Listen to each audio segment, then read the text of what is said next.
Vertical fiscal allocations from the federal government to the component tiers remain the biggest source of income and financing for most state governments, a majority of whom have, over the past decades, been unable to build economically viable entities, especially the oil-rich states. Yes, well, a steep decline in FAAC revenues has, as anticipated, may lead to a return to the recession era when most states could not pay salaries. At a critical time like this, when it appears some oil grades now cost less than water, policymakers need to go back to the drawing board to recalibrate their strategy in avoiding an unprecedented crisis. Well, we're now joined by the Senior Special Assistant to the President on Niger Delta Affairs, Senator ITA ENANG, to tell us how. A very good morning to you, Senator. Thank you for joining us on the morning show. If you could start off with what you think, how long you think Nigeria can survive in this current climate with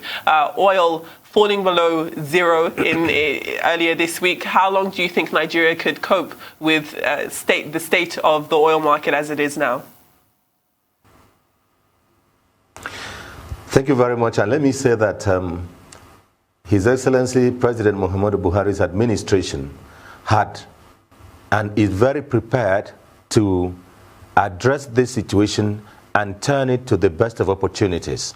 If Nigeria has ever had a best opportunity to grow and to add value to oil and to diversify its economy and broaden the base of revenue to the states, the local government and the federation, and create employment in alternative sources and look inward, this is the best opportunity, and the President Muhammadu Buhari's APC-led federal and the governments at the different states are prepared for this. We are aware that oil fell below $0 per barrel. It was in the negative within the week.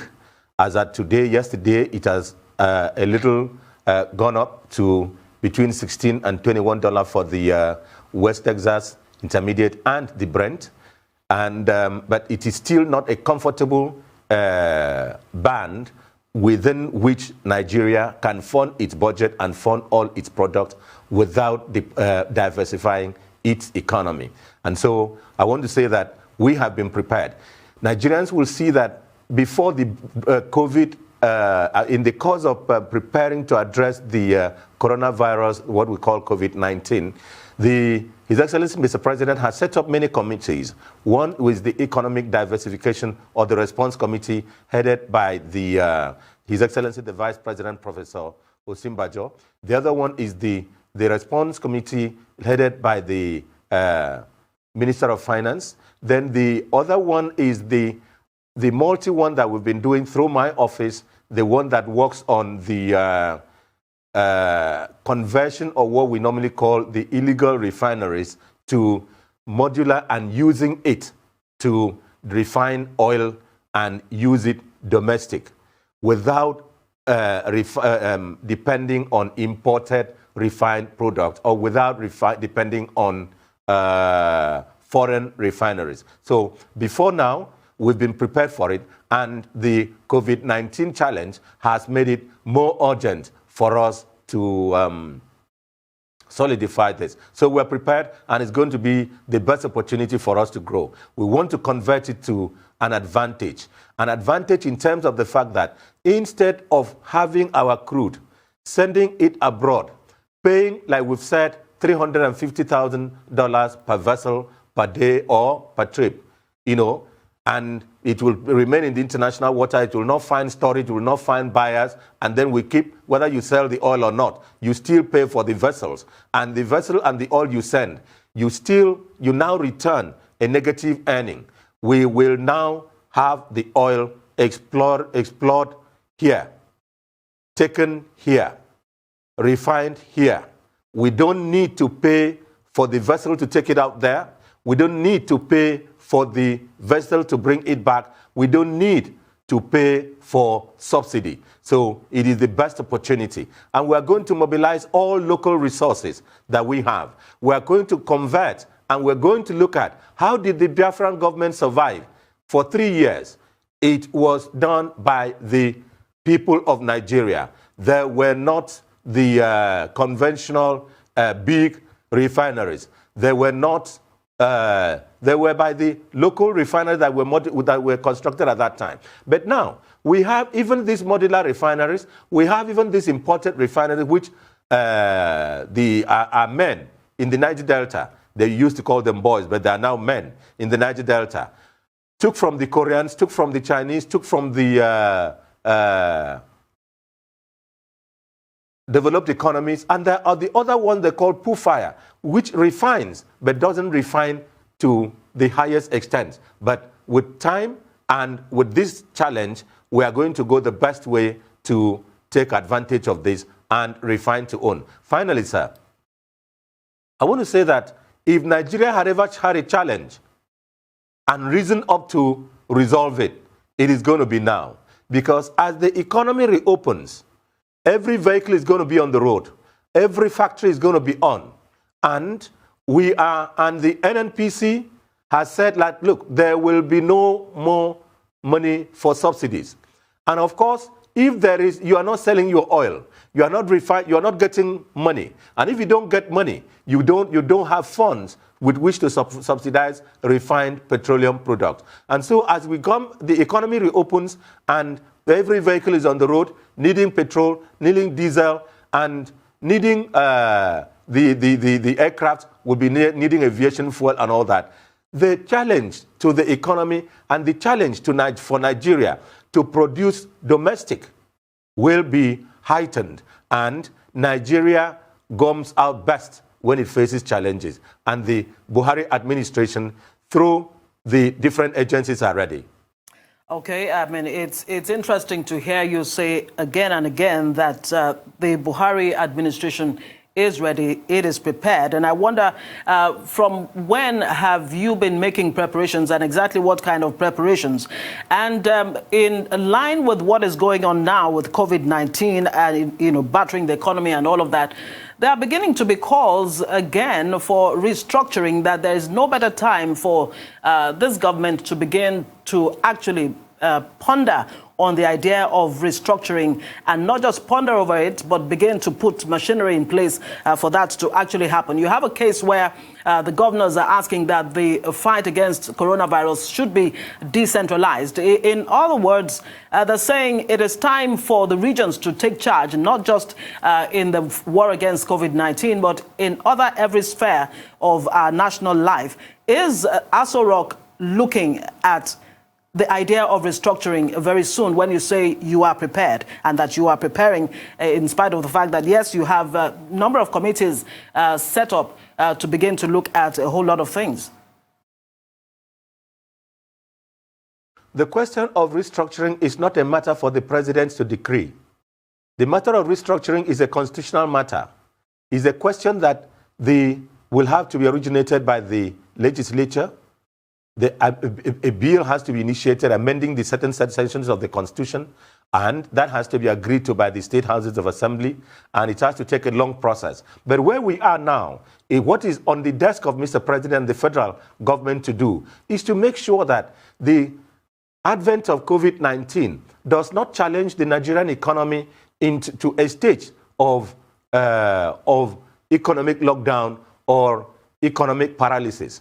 Where we are is that we have put on our best of brains, rejigged her economic potentials, and brought in our best of men to work on the situation.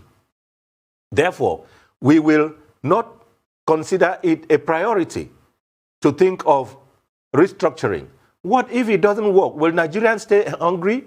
What will generate money to pay salaries?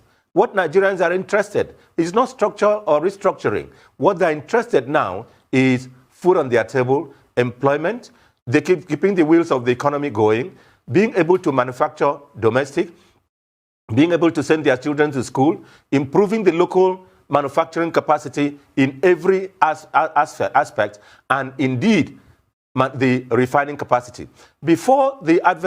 Immediately before the advent of COVID-19, my office has led a coalition of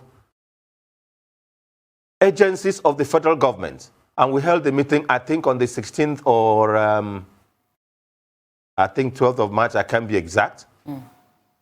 and we initiated in February. We had a meeting led by my office where we invited the Nigerian, the NNPC, that is Nigerian National Petroleum Corporation, the Niger Delta Development Commission, Petroleum Technology Development Fund, Nigeria Extractive Industry Transparency Initiative, National Oil Spill Response and Detection Agency, and other agencies of government to look. And then we invited the operators of the modular refineries, the operators of the artisanal refineries. And then we had a meeting with them. And we said, look, and in their words, I think it was very casual, but I think they meant it. They said, look, we are granting amnesty to the federal government, and that we are prepared to buy oil, crude oil, at the international market price. That is the operators of the illegal refineries. And we are coming out to say, look, this thing has been operating for a long time. Nigerian government is losing. Our environment is suffering. The fishes are dying, and so on. Now, we want to come and say, look, we are operating in the creeks. Give us crude formally. We will pay for the crude and allow us an environment to refine. If you allow us an environment to refine, we will pay for the crude. We will take the crude legally to our refining sites. We will produce petrol. We will produce diesel. We will produce we will get the other downstream part of it that produces bitumen, that goes for other byproducts and petrochemicals, and then give it to the agencies that are producing. We don't need you to give us your market. We have our market to sell. And we have improved to the extent that we have all the chemical, we have all the technology. And we are not just the crude boys that you used to know before the days of the this thing, that we are persons. All right, Senator ITA ENANG, President's advisor on Niger Delta affairs. Do stay with us. We'll continue our discussion when we come back from this short break.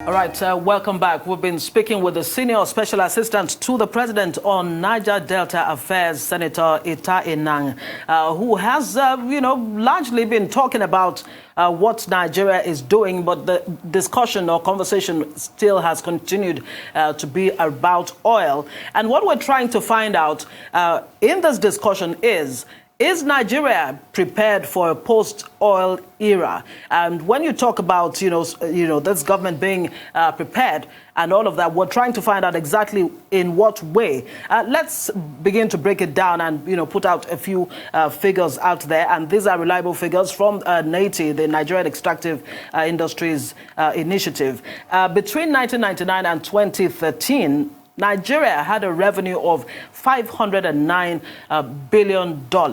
And somebody just sent me a text now and said, look, 25 billion naira alone can actually take care of about 40% of Nigerians who use the BVN. Of course, he's talking about, palliatives and all of that. That's just a temporary measure to alleviate the sufferings of Nigerians. Now, can we justify this kind of money that Nigeria has made? It has not reflected in the lives of the ordinary Nigerian. So why do we continue to, stay around oil and not really, walk the talk as far as diversification is concerned? Thank you very much. Please let me conclude the thoughts that I had on the illegal refineries, and then I'll come to this diversification and what we're doing. Mm-hmm. Now, we are, as we reopen, we are going to conclude this. We are going to move ahead with this. We had a conclusion. We had a communique signed that agreeing that it is time to work out the modalities. And we said that we should go back to each of the states operating, having these illegal refineries, and have at least cooperatives, at least 3 locations, and work with the governors of the respective states to allocate lands to these people formally to them. If we do this, one, we will not have need to pay for subsidy. Because what is subsidy? Subsidy is the cost of taking oil abroad, and then you pay customs duty, you pay for every of the agencies' charges, you pay all that, and you pay tax and VAT. And when it arrives in that country, you pay the charges in those countries in the port and so on. It is refined in that country, it is brought back. You pay the cost of the charges in that country, leaving the port of that country. It arrives here. You pay the port of that you pay the port and everything here, and then the vessels. Then that the cost of oil does not need. Now, so you have to subsidize. With the price of oil now, it is not reasonable to subsidize. What we're subsidizing at that time was that the crude was about $60,000-$70,000 per barrel. And if the crude was $60, $70, $80 per barrel, we needed to subsidize. But now that the crude is between $16 and $21 per barrel, then the cost of the refined product will definitely have to come down. And it will have to come down if we refine it here. So it's going to, everything, if we work well, everything is going to level up, and price of these refined products is definitely coming to the lowest. And it's going to help the economy, because everything that we do depends on the cost, the input of energy. Now, coming to the diversification. Yes. I apologize that I'm going to say a thing that I've said and people have not been happy about it. I want to apologize 3 times before I say it. I have said that the South has not been prepared for life without oil. Because if you get to the entirety, come from Akure, come from Lagos, come from Ibadan, down to the north, come from Uyo, Akwa Ibom, Ikorekpene, Aba, Enugu, come to Abuja. You see all the both sides of the bush, of the lands, empty. Nothing is planted. You see out overgrown palm trees because there was oil. But if you go to the north, you'll see both sides growing with, being cultivated. Now, the north had been prepared for a life beyond oil. But what we're doing now, what my office is doing now, with the approval of His Excellency and the ministries and other departments cooperating, is that we have gone back to diversification. We have gone back working mainly on life beyond Nigeria, beyond oil, Niger Delta, beyond and without oil. We've gone back to looking at the resources of the sea. If you watch a moment ago, before the advent of the COVID-19 challenge, I was going around the different fishing ports, working on reactivating the fishing port, working on getting the life back at the fishing areas, getting the advantage of the blue economy, because much of the fish that we say we are importing, they are gotten from the Gulf of Guinea. They are gotten off the backyard of Akwa Ibom, Cross River, Bayelsa, Rivers, Oshun, Rivers, Ondo, and Lagos. That is the high seas. And then when it is gotten there with these big trawlers, they are taken abroad.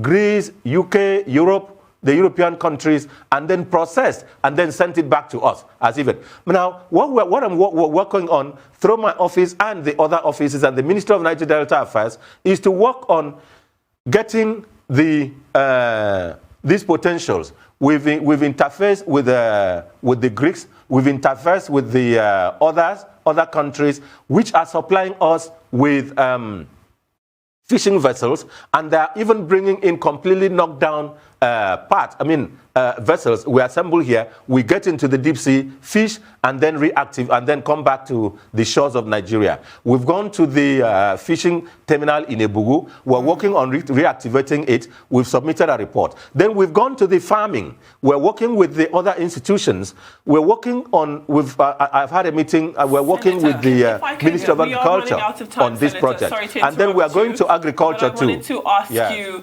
if we could just change the direction of the conversation here. Before we went to our first break, you had touched on the fact that at this point, Nigerians care about their ability to put food on the table. And I'm very happy you said that, because much like you, I'd imagine we're very much concerned about how the average person is going to withstand this crisis. Talking about making life easier and allowing people to be able to feed themselves, we know as a direct consequence of oil prices falling, there's going to be a knock-on effect on FAAC's ability to pay salaries. If that does happen, first of all, do you think that's going to be the case? Do you think salaries will struggle to be paid? And then also, moving forward, what do you think needs to be done so that people's everyday lives won't be impacted by this? Briefly, we just have a few moments left. Thank you very much. President Buhari's administration cares more about the workers and those who are not working. It cares more about Nigerians, whether you are on the regular employment of the government or you are earning on your own. So it is not only workers' salary that is being paid, it is the ability of Nigerians or whatever cadre to be able to earn a living and then put food on their table. First, the measures that have been taken, I'm sure you've seen that the March allocation, which came in April, was a little over 700 billion naira, which is the highest in a long while. And this has been that we now use the new exchange rate. That's number one. Number two, these resources were mobilized before the COVID challenge. Number three, we had savings in the Sovereign Wealth Fund. Number four, despite the challenge, the executive order issued by Mr. President to address this still allowed some aspects of the economy to go on, like oil production. I'm sure Nigerians followed the issue that happened between the oil-producing workers and the Rivers State government. This was still in the effort of His Excellency Mr. President's direction and desire that the economy at a certain stage should keep going so that we can put food on the table and we can generate revenue. Now, what we are doing about the payment of salaries is that, one, federal government only gives parts from the federation account. It is the state government also, for instance, Akwa Ibom state government. We've been saying that we are investing in many industries, and these industries are now going to pay dividends. Oh. These industries are now going to employ people. If you go to Cross River State, with respect, had been more prepared, has been one of the states in the South. I think one of the best states in the South that have been prepared for life without oil. If you go and see their investment in the non-oil sector, the investment in agricultural potentials, the investment in seedlings, the investment in the poultry, in protein, the investment in poultry processing and all that. So these are all the things that had been given and done with the states to prepare them for a life without oil. We have to discuss this. Of course, the conversation continues. Thank you so much for joining us. SSA to the President on Niger Delta Affairs.